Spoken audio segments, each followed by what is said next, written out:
Hello everyone, welcome to part 2 of my home blogs. আমি ভাবছি এখন থেকে বাংলাতে ব্লগ বানাবো, যেহেতু ওটা আমার মাদার টাং। আমার বেশি ওটাতে কথা বলতে ভালো লাগে, আর হিন্দিটা আমি সেরকমভাবে পারি না।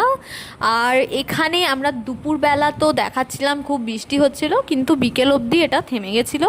আর আমার মেজো দিদিও এসেছিলো পুচকুটাকে নিয়ে, তো আমরা সবাই বড় দিদি, মেজো দিদি আর আমি মিলে ভাবলাম চলো একটু মল থেকে ঘুরে আসা যাক। প্রথমেই আমরা খাওয়া দাওয়া করে নিয়েছি, কারণ প্রথমেই বিকেলবেলা খুব খিদে পেয়ে গেছিলো। তারপরে সোজা স্মার্ট বাজারে ঢুকে পড়ি। ওখানে তো সবসময় খুব অফার চলে। ওখান থেকে প্রায় এক ব্যাগ জিনিসপত্র কেনার পর আমরা আবার ঢুকে পড়ি ট্রেন্সেও buy one get two offer চলছিল, তো ওখান থেকেও কিছু কিছু জিনিস কিনেছি।